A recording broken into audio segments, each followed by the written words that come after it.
I would now like to introduce today's presenters. Akint Arora, Vice President, is a member of the pricing assurance team and assists clients on topics related to solution and price benchmarking with emphasis on information technology services. Rahul Bharvi, Practice Director, is a member of the pricing assurance team and assists clients on topics related to price benchmarking, solution review, and contract evaluation for business process services and service optimization technologies. Rahul Gehani, partner, is a member of Everest Group's pricing assurance team. He assists clients on topics related to price and contract benchmarking, strategic engagement reviews, and sourcing cost rationalization. Abhishek Sharma, partner, is a member of the pricing assurance team and assists clients on topics related to price and contract benchmarking, strategic engagement reviews, and sourcing cost rationalization. During today's panel, the speakers will go by their initials. Therefore, Akint will go by AA, Rahul Bharvi will go by RB, Rahul Gehani will go by RG, and Abhishek will go by AS. And with that, I'd like to turn things over to Abhishek. Thanks a lot, Ines. Hi, everyone. This is the past 12 months have been interesting, right? And that's a bit of an understatement because just the way things have been moving, be it talent challenges, the way pricing has been moving, it's unprecedented, so to speak. Before we get into some of the details in this expert panel, where me and my colleagues are going to talk about 3 pitfalls to avoid, something that we observe happening quite often with our views for enterprises to avoid. There's also a couple of things which we'll cover around the unknowns, because even though 2021 was interesting, given some of the challenges, some of the geopolitical situation currently, 2022 has its own further set of uncertainties. And the most interesting part is that the direction could go anywhere. But before we get into some of the details, let's just recap on the 5 things we've learned. The talent shortage remains complicated. I think we can't really underscore this point enough. For certain skills, certain geographies, it may be higher in one, lower in the other. But generally, the complication remains. Is there an end in sight? My guess is as good as anyone else's. Right now, it's hard to predict the point at which it will potentially ease out a little. What's interesting is that when we come from a cost increase perspective, price increase perspective, we've seen that logically input-based pricing models seem to be more impacted than output-based models. And the reason being that everything in a pricing context is linked to FTE cost in an input-based K&M kind of a model. So it figures that the impact is much more. I guess the most interesting thing which you've observed in the past 6 months is the number of contracts in which providers are now, if I may, aggressively or assertively, asking for a rate hike has changed. If we compare, let's say, October, November 2021, where there was conversations, people were thinking, they were broaching it, gingerly, so to speak. Now it's a lot more direct. RG, what do you think? I think you would have also observed it, right? The aggression in some of our conversations we've seen. Absolutely, yes. In fact, like you said, a few months back when we first tried to see in how many deals providers were asking for price hikes, the number was a little bit greater than 60%. While that itself was high, it has increased even further in recent times. And it's only in a few handful of deals where buyers have not been approached by providers for price increases. Like you said, the stance adopted by providers has become much more assertive. And in fact, in some situations, we know that providers have simply sent emails to clients conveying that a price hike of X% will be applicable from next month. So yeah, very different. Absolutely. Now, finally, a lot of our colleagues, industry stakeholders ask us, what really is the solution from an enterprise perspective, at least. Now, we believe that right now it's very important for enterprises to take a surgical view and ascertain the right increase for the right skills. There's a tendency to take a simplistic approach, one size fits all, let's raise it by 5%. This is not a tug of war match. This is not, gaining brownie points 3% versus 5%. It's very important to understand which are the most critical skills, where the gaps are, and then apply that effectively. And I think that makes it for a win-win. Okay, normally we have some of these quick polls later, but since this is so interesting and the talent crunch and talent supply, we've asked the same question about 6 months ago, so it'll be interesting to get your perspectives. At what point in the future do we think that talent shortage will become less of a challenge? Okay. All right. Seems like trending towards 2 clusters, if I may. Let's give it maybe 3 or 4 more seconds. 4, 3, 2, 1. Okay. So, as you can see on the screen, it's veering towards 2 trends, so to speak. One, I think the largest set of respondents seems to say that 34% is by the end of 2023, which means another kind of 18, 21 months to go. It will never be less challenging. It's pretty interesting that quite a lot of the second most popular answer seems to be that. Now, if we compare it against what we saw about 6 months ago, it was almost an equal split between end of 2022, end of 2023, and it'll never be less challenging. The others were kind of, the final 25% was split between the other 4 options. So it's interesting now that either it's the end of 2023, or this is more of a continuous issue. Any comments from colleagues on the call around where do you see some of this going? So, I think there is definitely some logic behind the last option that it will never be less challenging, because if you look at the way the population patterns are in India, in North America, in Europe, it's kind of clear that at least in the North America and European geographies, the number of people entering the workforce is diminishing, with each passing year, while countries like India are expected to fulfill some of that backlog. It may not be enough to kind of compensate for the number of people exiting the workforce from the main developed nations. Yeah. Yeah.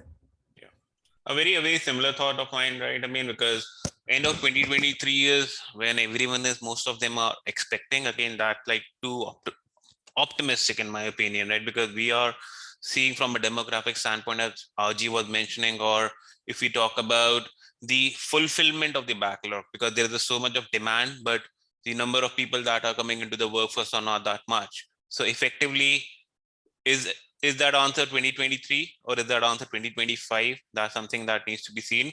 Again, it will never be less challenging. That is something that I was expecting to be on the higher end anyways, because that's the human psyche, right? That's the first response to that particular option. So yeah, that's what my thought is on this one. Okay, good. All right, moving forward, I think this is a good context setter.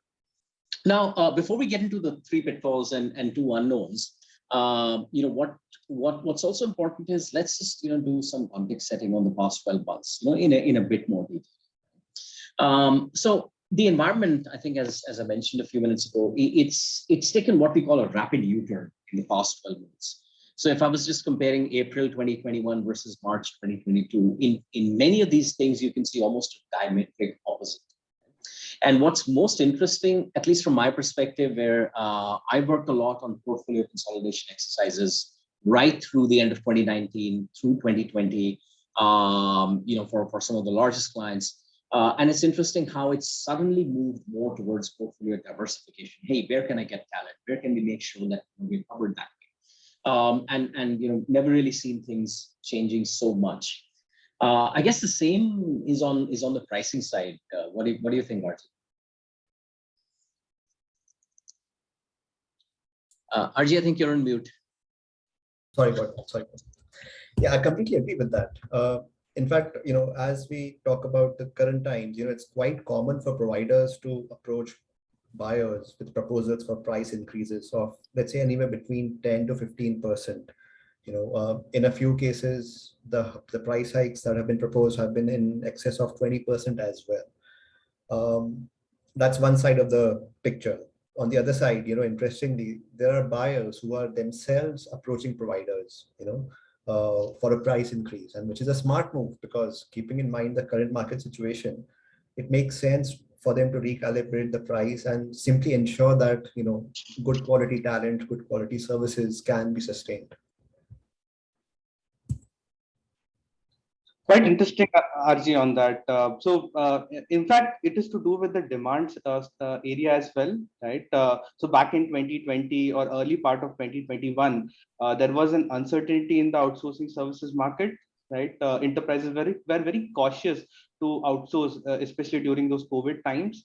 But now we observe a surge in the demand, right? The deal activity and the pipeline of the service providers are looking great in 2022, right? So definitely things have really changed now. Yeah. And if we the last 2 points again, seeing a lot of comments are coming up and they are really interesting.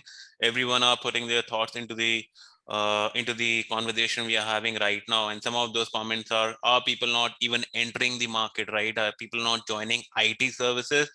The fact remains people are joining tech, but let's say, for example, if we talk about the Indian market, clearly there is a lot of startup ecosystem that is mushrooming over there. People are willing to join those startups, not only for creation of value, but because in the end they are getting paid a lot more than they are getting paid in the IT services sector. So which effectively is putting a lot of pressure on the IT services company to match those salaries. So that is clearly becoming an employees market. And then that employees market is translating into a seller's market, because the service providers are basically have to pass through the costs that they are kind of bearing. And then also because there is so much demand that they are ready to fulfill the demand by those clients who are willing to pay a premium for the services.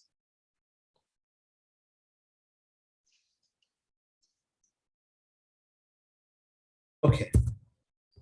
So an interesting point to mention is that it's not as if this talent shortage that we have kind of talked about is a flash in the pan and will be over soon, right?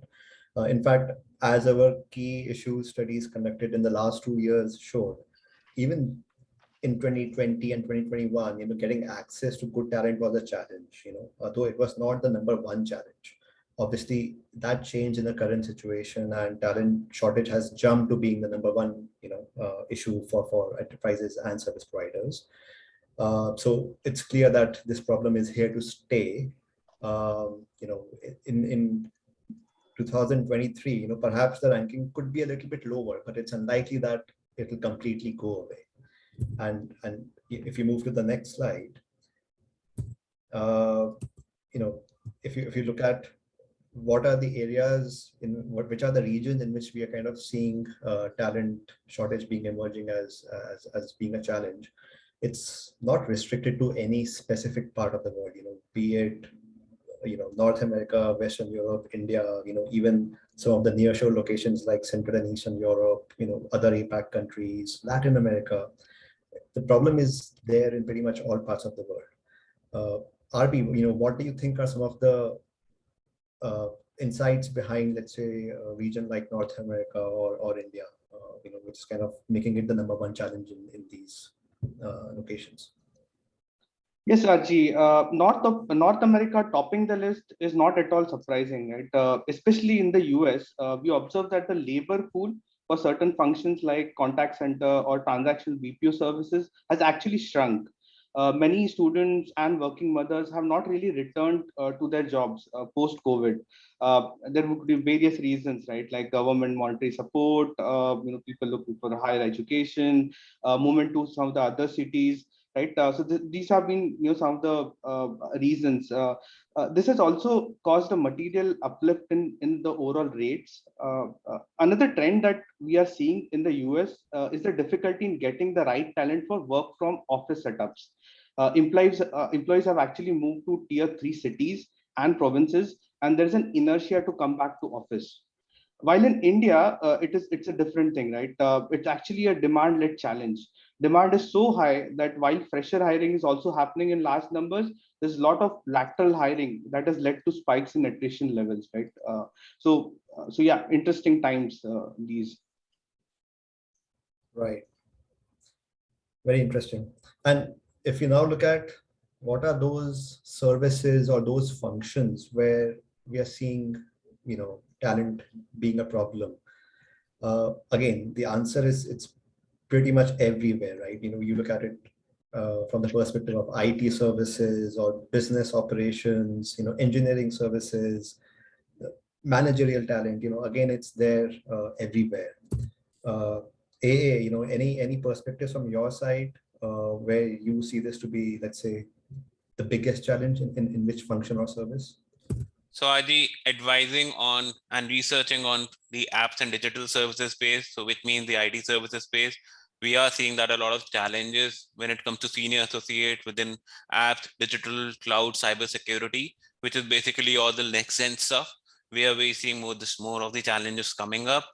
Reason being, people are leaving companies for better salaries, better compensation. Some are moving back to tier 3 cities, their towns, and they are not willing to come back. And we do see that a lot of organizations, enterprises, service providers alike are talking about returning to their base location, but certainly a lot of inertia across the board. So people are pretty much jumping ships to organizations who are ready to accommodate those set of behavioral changes. So that's what we are seeing in the market today, that IT services where the maximum flux is happening, and that is where effectively where the maximum change in the rate card as far as the increase is concerned is happening as well. Yep, I agree with that. Perfect. Thanks for that context, folks. So let's get into the meat of the discussion today. So the 3 pitfalls to avoid. Now, these are obviously these are not exhaustive. These are not the only ones, but we've chosen the ones which we see happening quite often. Sometimes they tend also to be hidden. So it's important for enterprise to really understand where they may be compromising on getting the right. So let's get to the first pitfall, which is what I would call uncontrolled role inflation. Right? So, and I'll paraphrase what I mean by uncontrolled. So role inflation is when the provider slots resources into a role that is one level senior to what the role requires. Right? For example, pushing senior developers to fulfill requires in which developers. And so basically playing around a little. In the next page, as we'll see, this has implications. First off, in terms of the price. So, there could be genuine reasons to staff more senior roles, but putting junior resources in a senior bracket should not become the norm. And sometimes what happens is that, either resources are not available, some amount of, adjustment is required. But at the end of it, what happens is that against the justifiable price, the actual price becomes, slightly higher. Right? In this case, it could be whatever, 5, 6, 7% more. So, what this does is that this has implications in terms of the price, the blended price which the enterprise has to pay. It also has implications in terms of quality, and as we can see on the next page, it's basically and the implications play out differently around whether we're looking at services for efficiency or services for growth. AA, do you want to set some context as to what we exactly mean by these two, because I think that's going to be important as we talk through this section. Sure, yes. So here what we mean is basically there are 2 clusters you should be looking at when you are thinking about, okay, should I be accommodating my service provider's requests on the price increases? So services for efficiency has been a long-standing arrangement, right? The service providers so far were engaged so as to reduce down the cost, so as to talk about rationalization, consolidation of portfolios. So all the portfolios, all the application enhancement were focused around that, because IT used to be an enabler for a long time. I mean, since I remember, technology services to be a space, right? And here the agenda was clearly get the job done, reduce the cost. Okay, there is predictable talent demand and people are trained in a factory or a shared services model. But now we are looking at IT not as an enabler, but as a revenue generator. And that is where we go towards the right insight, which is the services for growth.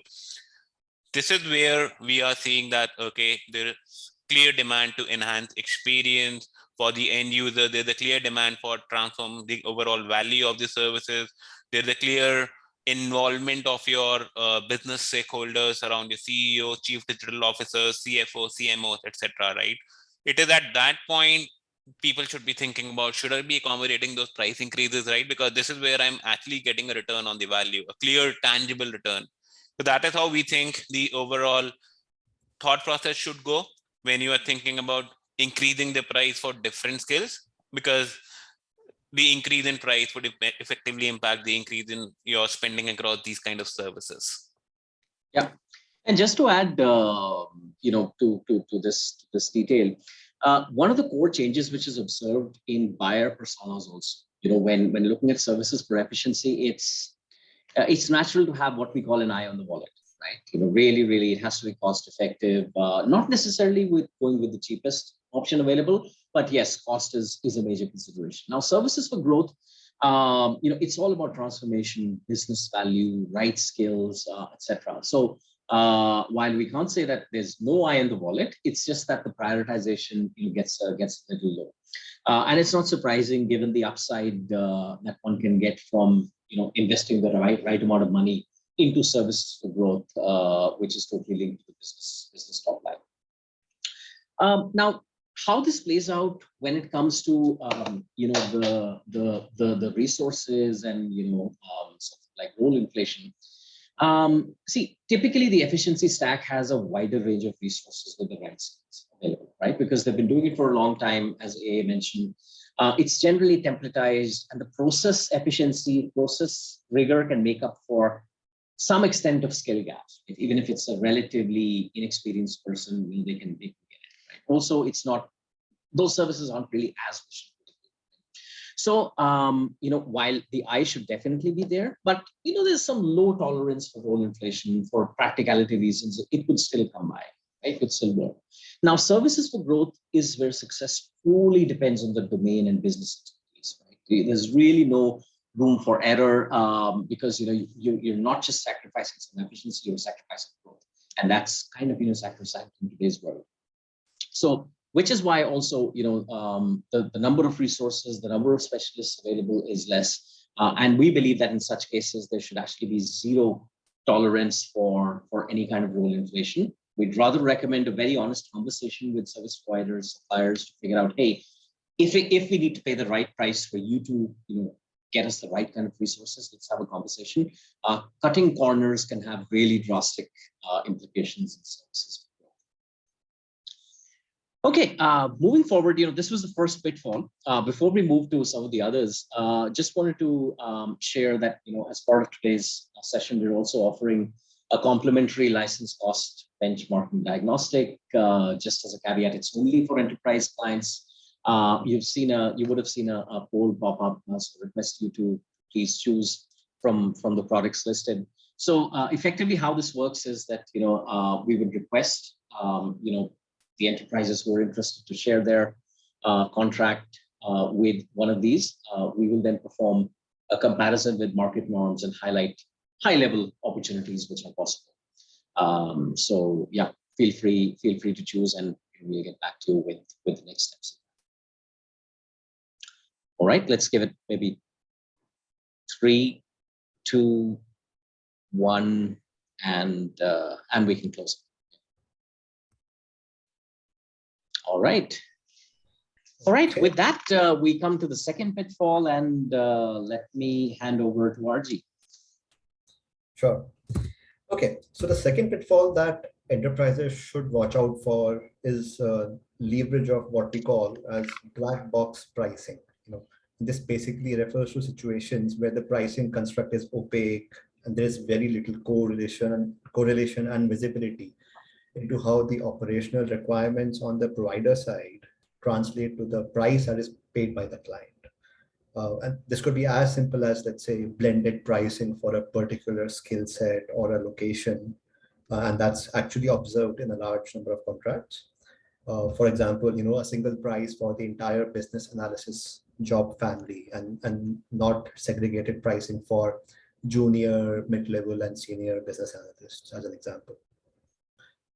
In more complex situations, it can be an all-encompassing single price per month for multiple towers, multiple services across applications, infrastructure, cloud, which are all being delivered to the client.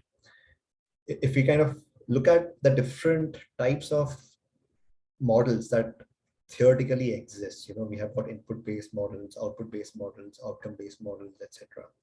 And as one moves from an input-based to an output-based and finally to an outcome-based model, it's expected that there will be less visibility into the operational aspects.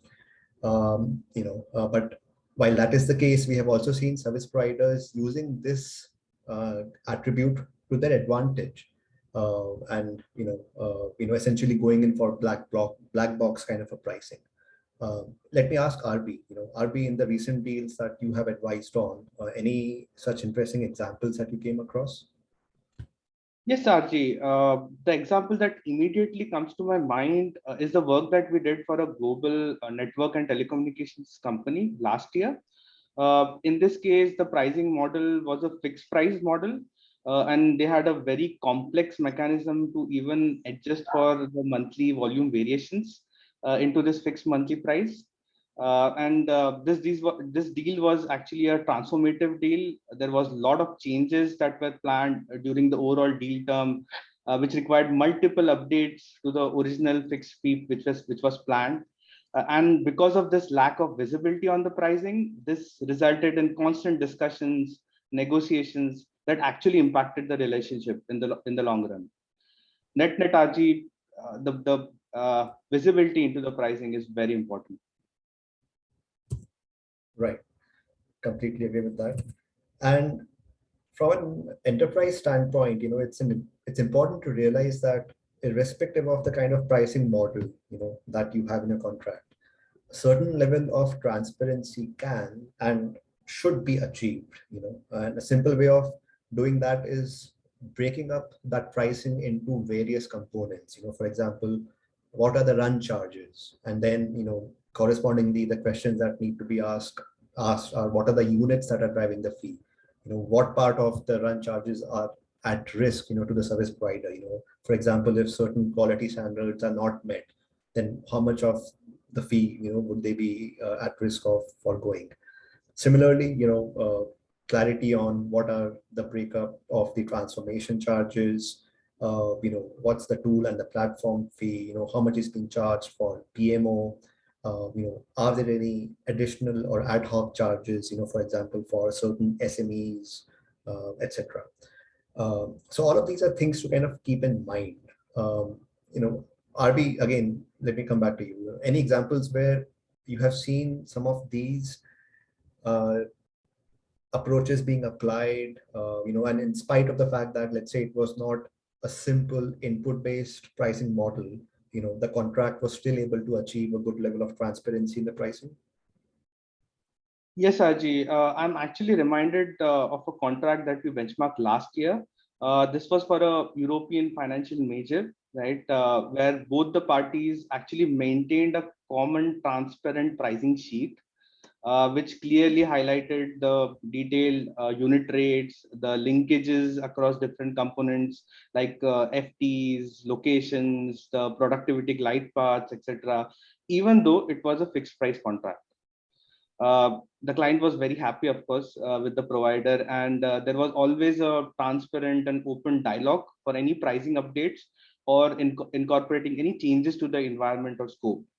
So result, the enterprise is currently looking to extend their contract during the renewal. So yeah, transparency does matter.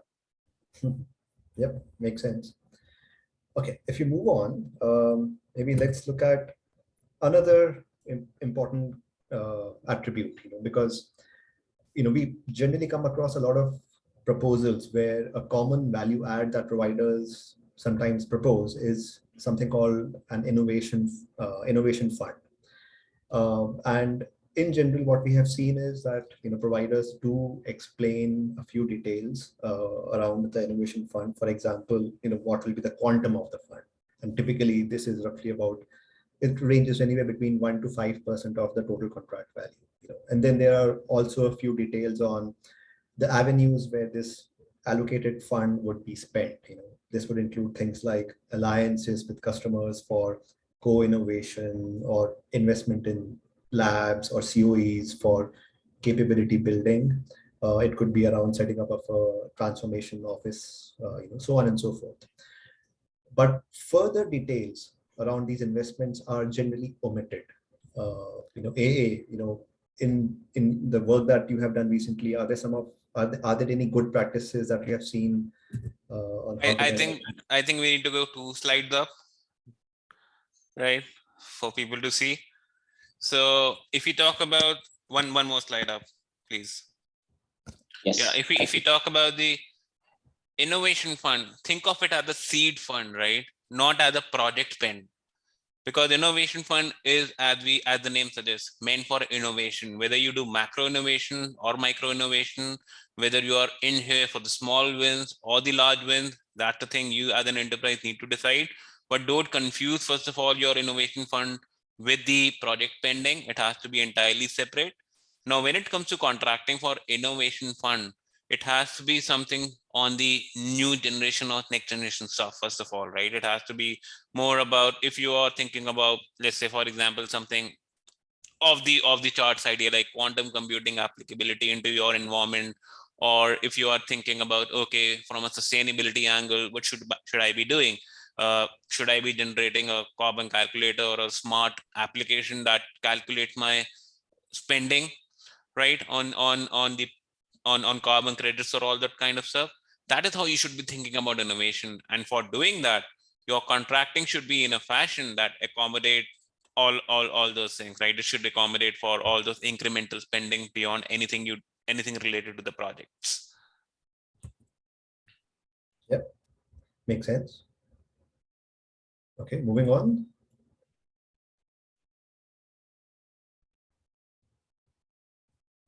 Okay, so the third pitfall that we want to discuss is very relevant in these uncertain times and is often the most overlooked aspect in the outsourcing contracts, which is lack of mechanisms in terms of the right contracting terms and conditions to adjust the pricing for inflation and market volatility. And this can actually impact you a lot in the long run.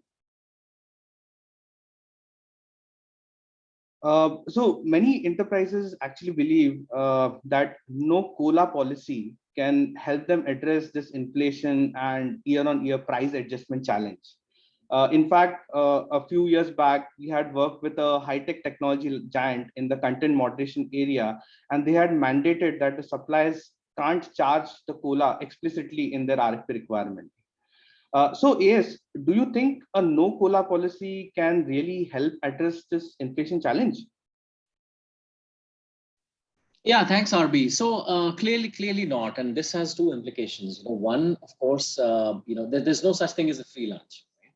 When the actual inflation is controlled or predictable, what happens is the service provider or supplier would typically bake it within their pricing and make sure that they're not penalized. But in high inflation scenarios, that's when it starts to become difficult because it's there's no predictability. There's ad hoc rate requests. How do you decide if 8% is the right increase, 4% is, or 14% is, right? So it's just out in the open. So there's a huge commercial risk.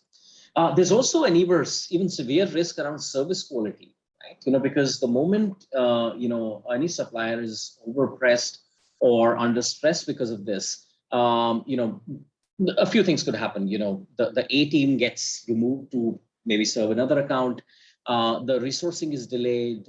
Clearly, eventually the supplier may lose interest, right? And just kind of provide services for the sake of it, which is a lose-lose, right? So that's why it's important to have very, very fair, structured indexation clauses, which balances the risk between the two parties. Yeah, that's you're bang on there. But why there is a sudden talk of inflation, COLA clauses now, right? The reason is we are actually seeing very high inflation and volatility across various geographies. For example, if you look at the US, the typical CPI has been in the range of 1.5 to 3% from 2010 to 2019. However, at present, it is constantly above the 5% mark. Similarly, for India, the inflation has been on the higher side from 4 to 8%. So we saw some of these trends of without COLA clauses, especially between 2018 to 2020. And in some cases, even the COLA waivers were entertained, right, during the COVID era. But now from 2021, service providers are simply pushing back on the idea of the no COLA clauses in the contract. Right? So that's the change that we are currently seeing. Moving on, if you look at not just inflation, right, is a factor that we need to consider when it comes to the macroeconomic fluctuations. Even FX is another parameter that can have huge impact on the deal economics. For instance, in the last 6 to 7 months, we saw currencies in major offshore locations depreciate against the dollar. RG, have you seen this being used to adjust pricing in contracts? Yes, RB, we have. And the way this happens is actually dependent on the way the contracts have been written. So in some contracts, there are clear clauses that explain how the forex changes will be used to adjust pricing. And in such cases, it's a very simple conversation to initiate with your service provider, since it focuses on basically implementing what was already agreed. But in contracts, when there is no explicit forex clause, or where the forex risk is implicitly with the provider, we have seen procurement teams still, play the forex card and point out to providers that while the price hike may be merited, keeping in mind the realities of the current market, the forex trend is also a reality, and that provides a cushion to the providers. So net, the size of the rate increase can be negated to some extent. All right. So we've covered the main pitfalls, so to speak. But what's interesting is that the Q1 of 2022, the past 3 to 4 months, have actually thrown up a couple of potential unknowns, right? And like I mentioned initially in the call, this could take different directions, right? As we go through. So just a bit of a caveat that what we're going to talk in the next few minutes, they're just hypotheses, right? It's not certain that they're going to happen. But as analysts, as industry observers, it's our duty to kind of think through multiple scenarios. And we'll just talk about a couple of these. And the first one being the sudden demand reduction. What happens if demand suddenly disappears and it causes prices to drop? RG, over to you. Yes, and this is basically a contra view, compared to the situation that we are currently seeing in the market, but there is already some talk of it in various economic forums. The broad idea being that the current contours of the global macroeconomic situation are such that they can lead to a potential recession in the months or quarters to come. So for example, if we look at indicators like consumer price indices in different parts of Europe, so be it Germany, France, Italy, Spain, or broadly the entire Euro area, we are seeing that the CPI indices are kind of peaking, they're kind of reaching levels of 5%, 8%, which are kind of unheard of in that part of the world. If we kind of switch and move to the US, and look at, let's say, the jobless claims, they have been falling week on week. And what that basically means is that wherever enterprises are trying to hire people to kind of increase production, to increase output, they're having a very difficult time doing that. If you kind of focus on the bottom left pane over here, if you look at, let's say, the spread between the 2-year and the 10-year treasury bills, we kind of seeing in general, the trend is that there is a difference in the yields, and that kind of reflects that there is greater uncertainty in the long term as compared to the short term. But there are certain points in time where this spread comes down pretty much to zero, and that's what we're kind of seeing, that at the current levels, there is hardly any difference between the yields for the 2 and the 10-year or 2 and 10-year treasury bonds. Now, whenever this has happened historically, for example, in 2000 or in 2005 or in 2019, 20, it has been followed by a recession. So that's one important parameter or an important chart to keep in mind. And lastly, if you kind of also look at in general, with all that's happening in Ukraine, it has led to a situation where financial transactions in different parts of the world are getting impacted. In roughly 45 days of the war in Ukraine, we have seen $45 billion worth of financial deals being pulled out. So all pointers to the fact that all is not rosy. There could be a situation where we kind of have economic difficulties. And if you move on to the next slide, in such kind of a situation, it's natural that there will be demand reduction, even in the outsourcing industry, and it would lead to another U-turn in the pricing. So while prices in 2021, they started increasing, we could suddenly face a situation where prices come down to, let's say, below the 2020 levels. Overall, that means a rate reduction of anywhere between 8 to 15%. So AA, let me ask you, if that kind of a situation materializes, what implications do you see, in the talent or on the pricing side? So my opinion to that is we'll be back to May 2020 situation, albeit for altogether different reasons this time around, right? Not because of really COVID, but because of the overall way the geopolitical situation now playing out, because of the way inflation is hiking up and eating into the pie of people, right? And we are also reading material on how people who are right now in their retirement age are planning to come back into the workforce. So all of that may happen. And as we saw in 2020, that the rate at least temporarily went down to as much as by 15% in some of the cases. At least the invoicing related requests were around that. We may see those kind of situations happening again if the demand kind of falls down. And the implication for some of the enterprises may be that if they recently signed up for the higher rate cards, then they are going to be stuck up for around that for a long time, right? Depending on the contract tenure they sign up for. And we may see the old practices of predatory pricing, reduction in rate cards coming back again.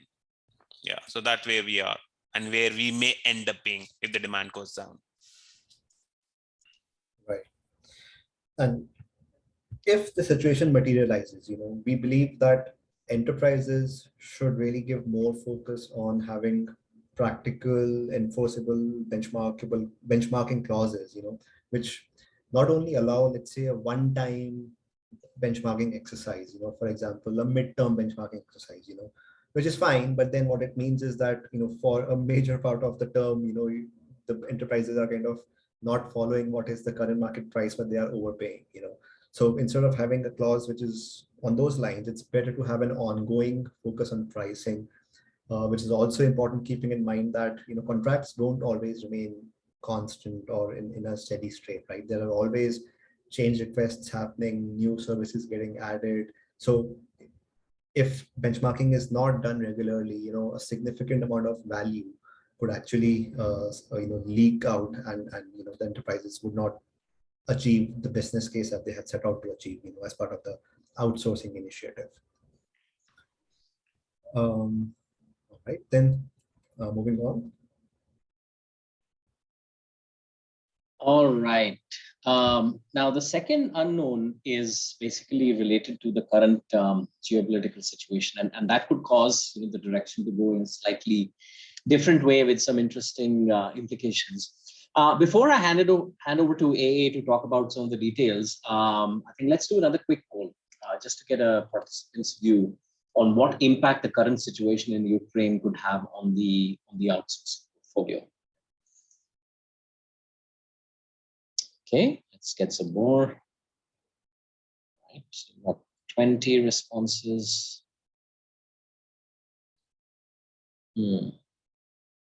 Okay.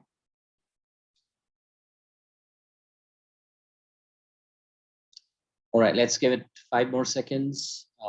5, 4, 3, 2, 1. Right.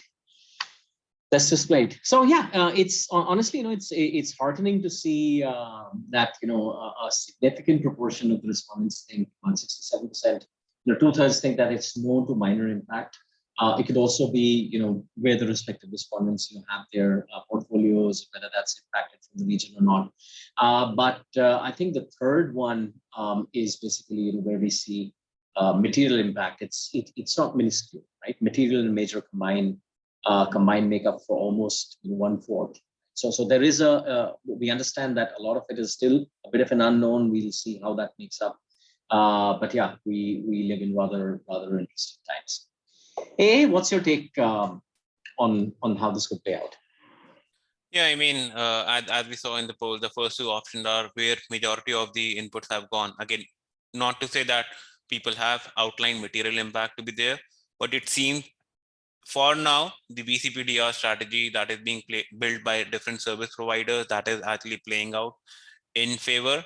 And we are seeing that a lot of work is not only being moved to Poland and other nearby locations, but also India, LATAM, and Southeast Asia are coming up as an alternate location for providing the services for the talent demand. So as of the moment, it seems people are managing out, service providers are managing out, but in the long term, it's yet to be seen that how it plays out. Okay. Right. Now, if you talk about the geopolitics, right, again, it can certainly make the situation worse. And that we are already seeing that the inflation is getting pushed up because of the whole oil, or the way oil demand is playing up and the way things are going in the market. So if you go toward the left-hand side, we talk about the current situation in the market, where there's a lot of demand, and then talent crunch and wage inflation is certainly kind of a market reality pushing up the rates. But also we see on the right hand side, we talk about the geopolitical triggers. We are talking about oil price shock. We are talking about, okay, because of this whole geopolitical situation, there is going to be a supply side issues, right? Because a lot of raw material that comes out of Ukraine, Russia, Belarus are not available for the wider market. And that's going to cause supply side issues and effectively leading to an increase in commodity prices, pushing up the inflation, and that kind of eats into the people's savings. So with that, RB, what do you think? Again, how do you think enterprise should deal with such an hyperinflation situation? Yeah, totally agree, right? Not just on people's, right? Even the margin contraction would be seen, right, on the enterprise side because of these realities currently, right? I think some of these geopolitical shocks then will eventually be passed on to those procurement teams, right? And there will be a resurgence in the cost takeout initiatives and more outsourcing. And this demand surge, right, in outsourcing can then further worsen the overall talent situation and eventually lead to the even hyperinflation kind of a situation in the global services market, right? So yeah, it's might get even worse in that situation. But how do you think enterprise should actually deal with such a hyperinflation situation, AA? Yeah, that's a good question actually. So if we talk about the way things are playing out, right, our recommendation is to be smart about where you are accommodating those changes. So if you go on to the next one, we talk about what is the solution, right? How you should be going about negotiating your deals if there is a midterm negotiation coming up, or if there's a renewal based negotiation coming up. So first of all, you need to understand where you are in the market. How competitive is your deal today? If you are already on the higher end of the market, if you are paying up a premium, or if you are too competitive, right, if you're paying a lot less, you need to understand, and that can only come if you regularly benchmark yourself against the market. then you need to understand which are those most impacted scope areas. If you are paying a lot more premium for the traditional services, then does that warrant a rate card reduction? Or if you are paying a lot less for where your demand is going up, then does that warrant a rate card increase, right? So the pricing increase. And then the third one is understanding what is the justifiable increase, right? If it's not like a blanket increase of 10%, 20% that you should be accommodating, there should be a sign behind the increase, because ultimately, even if we talk about wage inflation, there's a subsequent impact on the rate card, which is not direct, right? You need to understand how much is the wage as a component of those rate cards. Then again, how much is the skill-based inflation that is happening in the market. So all of that needs to be taken into consideration when you are thinking about increasing your pricing for your services. All right, thank you. Just to quickly summarize, what we'll do is maybe spend a minute each talking about some of the paraphrasing, some of the takeaways, and then we'll get into the questions. We'll try and cover 3 to 4 questions before we close out this session. So from my perspective, been 19 years in the industry, and I can safely say what interesting times. Overheating in billing rates, not knowing the impact of an unknown event, which way it could take. And most interestingly, we've actually seen now enterprises themselves reaching out to service providers, discussing on how to get to equitable rate increases. This was unthinkable, right? It was completely the other way around just about 12 to 15 months ago, right? So RG and I both have been through the 2002-03, 2008-09 economic situations in our careers. RG, your thoughts on where we may end up in 2022? Yes, yes. Thanks for asking me that. I think one of the major changes that we will see this year, we kind of talked about a little bit, is the fact that this entire contract structuring, the importance that providers will give to COLA clauses, the strength with which they will resist COLA waivers, perhaps even push for inclusion of labor cost related indices instead of the standard CPI indices. I think that's possibly one of the biggest changes that we will see.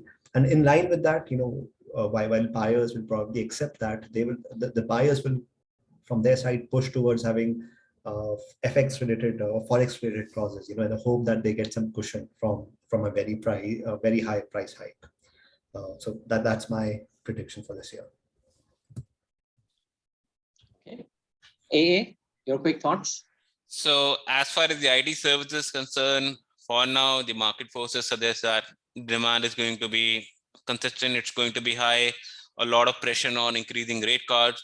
But what we may also see is that a lot of enterprises push towards RU-based pricing, push towards managed services models, so as to have that cushion, right? They have to target that particular segment really aggressively. Thank you. RB, on the BPO side? Yeah, on the BPO side also, similar trend as AA pointed out. On the IT side, yeah, we feel that definitely there would be an increase in prices across segments. However, considering BPO services, there's so many different functions, different vertical BPO, we have seen different impact play out currently. So in the future as well, we need to be cognizant of the functions, the increases, and then accordingly take decisions, right, on the price impact. So that would be my advice. All right, thank you. So I think that we have time for 2 or 3 questions. So what we'll do is maybe cover a couple of them which we've received online right now from the participants, and some of the participants had actually shared a few questions, pre the webinar. So RG, why don't we start with, there was one around the, suggesting that existing contract with say 5-year pricing are going to their clients. Are they asking for price increases ad hoc or during a contract renewal? So your thoughts on that? Yes, so definitely that motion of asking for a price hike is happening during a renewal for sure. But a lot of evidences of providers going even midterm, while the contract is still on, and 5-year pricing has been agreed upon upfront. still going back to the client and asking for a price increase, keeping in mind the current market realities. Yeah, absolutely. There was another question, very interesting one, where how do the hiring challenges in BPO, contact center, outsourcing differ from the overall trend? I can cover an interesting point in which we touched upon briefly on contact center. Now, this is something which has taken a very sharp turn, right, over the past 12 months. So one, especially if I take the example of the United States, a bulk of the worker community or the talent pool for contact center actually went out of the market during the days of the pandemic, right? So it could be, for example, young mothers with creches or daycare centers not operational, schools not operational, they had to take care. The government supported it with some funds, with some kind of support to make that happen.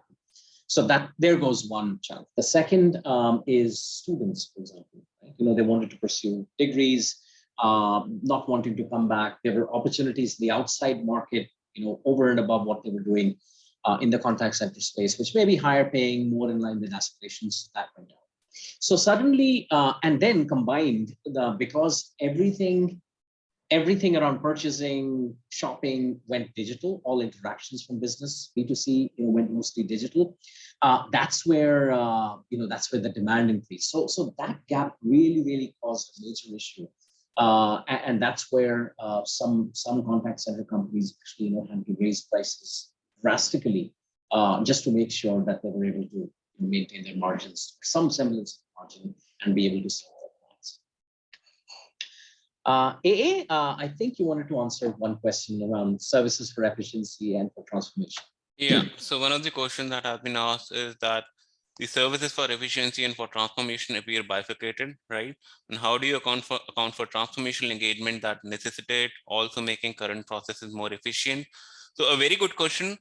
Many of the engagements, if you see where you have to do a business process re-engineering, can also be classified under services for growth, right? And not necessarily efficiencies. Efficiencies where you are implementing a system only to improve your current transaction response times or availability of the application, but not really changing the underlying way of doing things.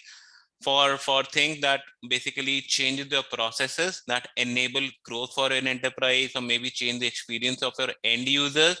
For those kind of process re-engineering engagement that also involve doing a lot of advisory plus implementation work, for those kind of engagements, you can still look at them from a growth lens. All right, I know we're at the top of the hour, so I think these are questions we can take. We'll try and respond to the questions offline. So thanks for all the participation and questions. I guess before we close out, RB, perhaps you can just share a little bit about our services. Absolutely. RG, sorry. Yeah. Sure. So yeah, we support enterprise procurement and vendor management teams in capturing greater value from outsourcing on an ongoing basis. And we do this via our membership model or via one-time projects. So the first membership that is relevant is what we call the Outsourcing Excellence membership, which is designed to provide clients with broad-based market intelligence on topics such as sourcing strategy, outsourcing solution design, risk management, etc. The second one is called Pricing Analytics as a Service, which is designed to be more focused on pricing, performance, and contracting aspects. And having said that, we also execute a range of one-off bespoke projects covering various themes such as rapid cost takeouts, price benchmarking, pricing rationalization, etc. And in case people are wondering what is the source of all the pricing insights and guidance that we share, so we work with a lot of enterprises in the pricing analytics as a service model, as part of which we not only share the pricing intelligence with them, but we also get current information on their as-is pricing for more than 300 roles, more than 150 resource units, and across 50 plus locations. And this covers various business process services, IT applications, IT infrastructure services, etc. And it's not just restricted to pricing. There's also coverage of effort ratios, solutioning insights, SLAs, XLAs, so on and so forth. And if anybody's interested in getting more details around this membership, please feel free to reach out to me or Abhishek.